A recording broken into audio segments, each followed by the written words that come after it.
오늘 본문에는 참 기구한 인생을 산 인물이 나오죠. 그의 이름은 욥입니다. 욥. 욥에 대해 소개를 성경에서 이렇게 하고 있어요. 1절에 보시면 그 사람은 완전했고 정직하였으며 하나님을 경외하는 사람으로서 악하고 나쁜 것을 멀리 하였다라고 말해줘요. 한마디로 흠잡을 데 없이 완벽했던, 사람으로서는 흠잡을 데 없이 완벽했던 그런 하다는 것을 얘기해 주고 있어요. 그의 완벽하다라는 그거는 단순히 그의 생각과 그리고 행동들만을 얘기하지 않아요. 그에게 가지고 있는 경제적인 것, 그리고 가정적인 여건들, 그 모든 것까지도 완벽했다라고 표현할 수 있습니다. 자녀도 많았고요. 이때는 자녀가 큰 자산이었어요. 큰 세력이었기 때문에. 그리고 재물도 많았습니다. 그래서 성경은 욥을 소개하는데 가장 그 마지막 부분에 한 소개하는 말미에 한 문장으로 간단하게 표현하는데요. 그는 동방 사람 중에 가장 훌륭하였다라고 얘기하고 있어요.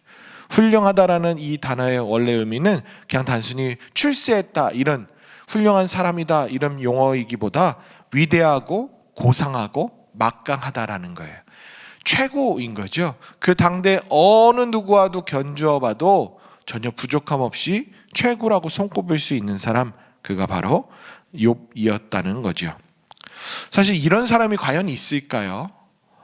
이런 여건을 다 가지고 삶을 살아가는 사람이 있을까요? 그만큼 참 기적적인 그런 모습이 아닐 수 없어요. 그런데 그에게 일어난 일들을 보면 기가 막힐 일들이 계속 연속으로 이어져 나가고 있어요. 오늘 본문이 그것을 얘기해 주고 있죠. 오늘 본문 첫 절에서는 그 상황이 이렇다라고 얘기해요. 하루는 욥의 자녀들이 그 마다들의 집에서 음식을 먹으며 포도주를 마실 때라고 말합니다. 이 13절 말씀, 이건 4절에 있는 내용하고 같이 볼 때는 어떤 상황이냐면 마다들 생일로 여겨져요. 생일 때 되면 형제들을 다 부르고 누이들까지 다 불러서 잔치를 벌였다라고 얘기하고 있어요. 그랬을 때 이때에 모여있던 이 상황은 바로 마다들의 생일이지 않았을까? 그래서 연회를 베풀고 있었지 않았을까 알아요. 그런데 그 상황에서 14절부터 나열된 그 내용들을 볼 때 가장 행복했던, 행복의 가장 극치를 달리고 있던 그 순간에 불미스러운 일들이 계속 연속적으로 일어나는 거죠. 14절부터 네 번에 걸쳐서 불행한 소식들이 욥의 행복 그리고 영화로움을 하나씩 소멸시켜 가고 있는 것을 보게 돼요. 수많은 재산들부터 자녀들까지, 자식들까지 그 일들이 일어나는데 그 광경을 우리가 그냥 단순히 글로만 읽어봐도 너무나도 애탈 수밖에 없고 탄식이 새어나올 수밖에 없는 그런 사건들입니다. 그런데 가히 충격적인 것은 이런 일들의 전말은 하나님과 사탄이 작당해서 이루어졌다는 거예요. 작당이라는 표현이 적절치는 않아요. 그런데 꼭 이렇게 쓰고 싶을 정도로 정말 상황이 왜 이렇게 만들어졌을까인 거예요. 욥의 정황에 감정이입이 되면 작당이라는 표현이 부족하지 않다고도 여겨질 수 있어요. 왜요? 하나님과 사탄이 서로 얘기하고 이렇게 해볼까 하고서 일어난 일이 바로 욥의 일들이기 때문에 그래요. 사탄이 하나님께 이렇게 찾아와서 이렇게 얘기해요. 욥이 어찌 까닭없이 하나님을 경외하겠습니까? 9절에서 그렇게 얘기하죠. 근데 그 앞서서 어떤 일이 있었냐면 욥에 대해서 하나님이 이렇게 표현했어요. 그와 같이 온전하고 정직하여 하나님을 경외하며 악에서 떠난 자는 세상에서 없다라고 완전 무한 신뢰를 하셨어요. 욥 같은 사람 없어라고 하나님도 자부했던 인물이었어요. 근데 사탄은 하나님을 부추기는 것 같이 와서 반대적인 이야기를 하죠. 하나님, 그게 다 까닭이 있어서 그런 거예요. 하나님께서 복을 주시고 풍족하게 하셔서 그의 소유물들을 다 있기 때문에 그런 거예요. 근데 그걸 앗아가 보세요. 그러면 결코 안 그럴 거요. 이렇게 얘기했다는 거예요. 그러면서 이제 그러면 하나님을 저주할 거예요 라고까지 사탄은 하나님께 얘기를 해요. 근데 이 이야기는 다 논리의 비약이죠. 근데 하나님은 사탄에게 모든 권한을 주어요. 이 일만의 사건 이후에서 일어난 것이 바로 오늘 본문 이야기예요. 충격적이지요. 사실 이 욥기 1장은 저에게 있어서 예수님 순환 사건 이후로 너무나도 충격적인 사건이 아닐 수가 없어요. 왜냐하면 몇몇 그 내용들을 보면 신학적으로도 난해 구절이기도 해요. 해석해내기가 쉽지 않아요. 첫 번째로는 자비와 사랑이 많으신 하나님께서 사탄과 거래하듯 내기를 해서 그렇게 해서 욥이 인생의 벼랑 끝까지 내몰리게 되는 일들이 일어났다는 거예요. 여러분들, 우리의 인생을 하나님이 이렇게 해서 만약에 우리에게 쉽게 한다는 그 하나님을 우리가 믿고 있는다면 마음 편하세요? 하나님이면 그러실 수 있어 라고 감히 그러실 수 있겠어요? 각자의 인생을 그렇게 하나님께서 하신다면 이해하기 쉽지 않아요. 두 번째로는 하나님과 사탄이 천상에서 논의하던 것을 욥이 썼던지 욥기를 쓴 누군가가 있던지 누군가는 이것을 봐서 썼을 건데 이 봤다는 것도 생생하게 봤다는 것도 이해되지 않아요. 이 욥기 1장은 너무 충격적인 이야기예요. 그리고 세 번째로는 이원론적으로 선과 악의 대립적인 생각으로 우리는 생각하기 쉬운데 하나님과 사탄의 관계는 대립의 관계가 아니라 주종의 관계를 가지고 있다는 거예요. 이러면 해석하는 일들이 신학적인 그 내용들이 너무나도 선명하게 분명하게 해석되어질 여지도 가지고 있어요.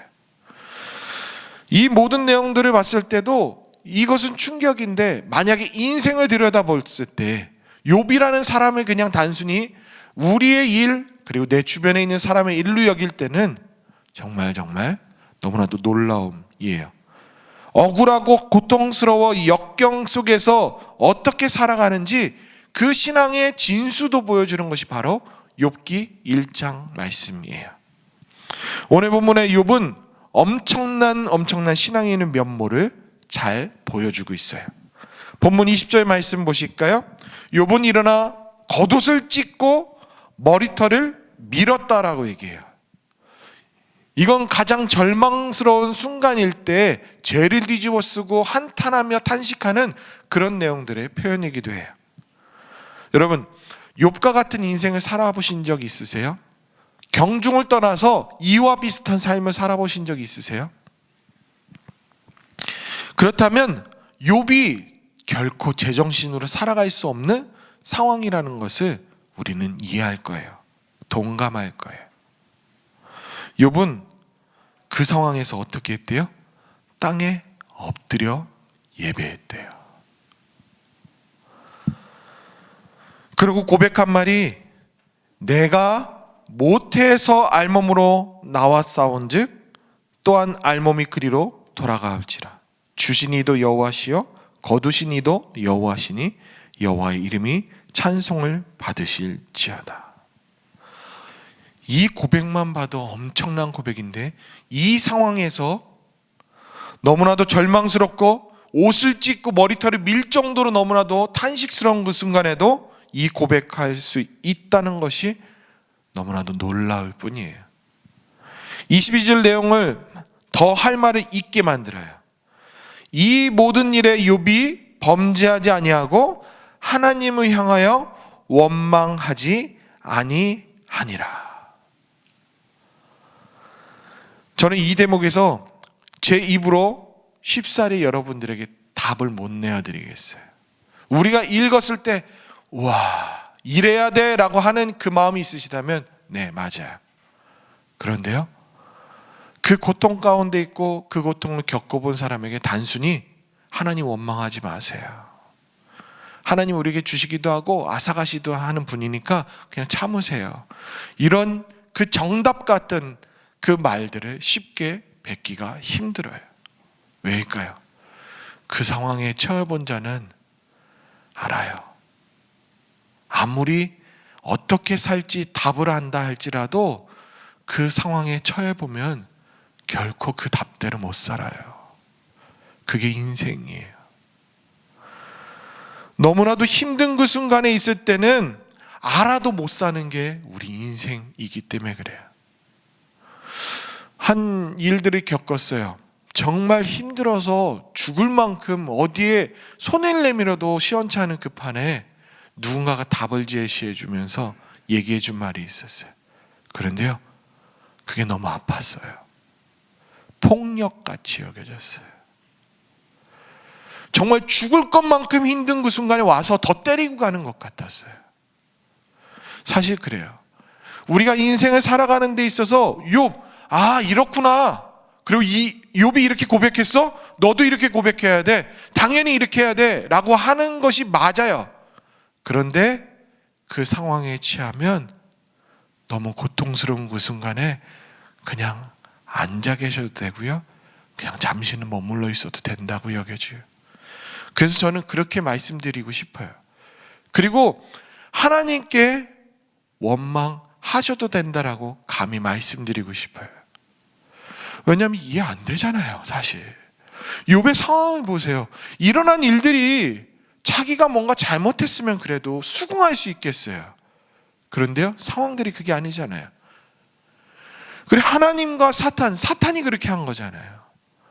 그랬을 때 이 말씀을 쉽게 해석하기 어렵고, 그래 이 말씀대로 살아가십시오 얘기하는 것이 너무 힘들지 않을 수가 없어요. 만약에 하나님께 하는 것 그것이 원치 않으신다면 저에게 하세요. 목회자인 저에게 하세요. 그냥 다 토로하세요. 힘들다고. 그게 우리 모든 믿는 자들의 서로 이렇게 함께 보듬어가는 교제의 삶이 아닐까 싶어요. 그런데도 우리는 앉아있을 수밖에 없는 상황이라는 것을 또 알아요. 언제는 추스릴 수 있어요. 그런데 그 당한 그 순간에 너무 일어나려고 하지 않는 것도 또 지혜일 수 있다는 거예요. 더 추스리고 일어나셔도 괜찮아요. 그런데 꼭 기억해야 할 것은 지금의 고난 하나님이 주셨다라고 쉽게 치부하지 않으셨으면 좋겠어요. 여러분들이 겪고 있는 그 고난 하나님이 주셨어 하면서 하는 것도 맞아요. 때때는 우리의 죄에 대한 결과일 수 있어요. 그런데 그런 것들로 다 모든 것들을 다 판명할 수 없는 것도 사실일 거예요. 12절 말씀 한번 다시 볼까요? 여호와께서 사탄에게 이르시되 내가 그의 소유물을 다 내 손에 맡기노라. 다만 그의 몸에는 내 손을 대지 말지니라. 사탄이 곧 여호와 앞에서 물러가니라. 결론부터 말씀드린다면 하나님께서 사탄의 손에 모든 권한들 네가 할 수 있는 거 해봐 하고 권한을 주셨어요. 그런데 지금처럼 사탄이 일으킨 그 일들처럼 하나님이 하라고 허락하신 거는 아니라는 거예요. 그렇다면 하나님이 주셨어 라고 하는 것으로 쉽게 하면서 하나님 탓, 하나님 어쩌고 그러면서 하나님을 부정하고 불신하고 하지 않으셨으면 좋겠어요. 우리에게 일어난 그 모든 일들은 우리를 지금껏 인도하신 그 하나님이 하셨다라고 쉽게 결론 내리기 힘들다는 거예요. 그래서 분명히 말씀드릴 수 있는 것은 우리의 인생이 어떻게 흘러갈지라도 하나님은 신뢰하실 수 있기를 바라요. 하나님이 잊지 마세요. 우리 하나님은 지금껏 인생 가운데서 은혜와 사랑으로 한없이 우리에게 주셨어요. 그리고 지금껏 인도하셨어요. 이건 누가 뭐라 해도 진리예요. 또한 가장 선하고 좋은 것으로 우리 인생에게 베푸신다는 것을 알아요. 그래서 욥의 말미에 그 일들을 기억해야 돼요. 그 순간에는 몰랐는데 나중에 지나고 보니 선명하게 알겠습니다. 이제 내가 알겠습니다라고 고백했던 그 욥. 그리고 하나님께서 인도하시는 그 말미의 삶, 그것들을 기억하시고 힘을 내실 수 있기를 바라요. 그리고 로마서 말씀에서 말씀하시죠. 우리가 아직 죄인 되었을 때 그리스도께서 우리를 위하여 죽으심으로 하나님께서 우리에게 대한 자기의 사랑을 확증하셨느니라. 이 사실도 기억하실 수 있기를 바라요. 우리에게 주어진 모든 일들은 우리가 얻을 만한 자격 이전에 이미 베풀어 주시고 허락해 주셨다는 거예요. 우리 하나님 참 오묘하세요. 그래서 우리는 하나님을 신뢰할 수밖에 없고 하나님을 신뢰를 잊지 않아야 된다는 것을 우리는 기억해야 돼요. 로마서 5장 3절의 4절 말씀은 이렇게 표현해요. 우리가 환난 중에도 즐거워하나니 이는 환난은 인내를, 인내는 연단을, 연단은 소망을 이루는 줄 알미로다.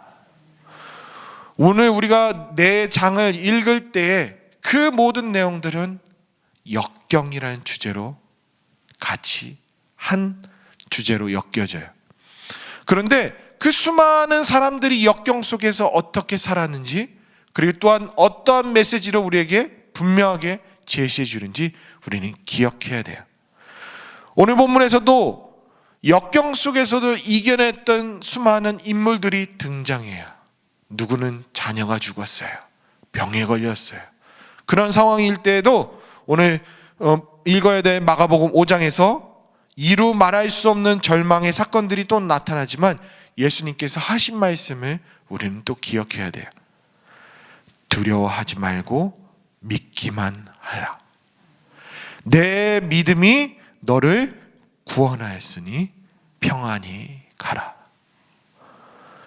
삶에서 우리는 수많은 힘든 일들이 일어날 수 있어요. 그러나 정답대로 하지 못할 수도 있어요. 그러나 우리가 기억해야 될 것은 하나님은 지금 그 순간에도 나와 함께 하신다는 거예요. 그리고 가장 좋은 것으로 인도하셨던 하나님이 지금 이 순간에도 나를 구원해 주실 거라는 거예요. 그래서 우리는 신뢰해야 돼요. 그래서 우리는 하나님을 믿어야 돼요. 우리가 믿음으로 한 걸음 한 걸음 또 내디디면 또 평안한 삶으로 인도하실 하나님이 계시기 때문에 저와 여러분도 오늘 살아낼 때도 하나님만 신뢰하며 나아가실 수 있기를 바라요.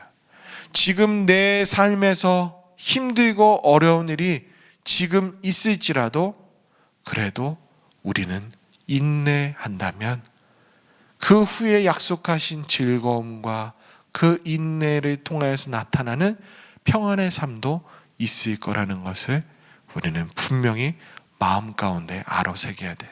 그래서 오늘도 감히 말씀드릴게요. 견뎌내실 수 있기를 바라요.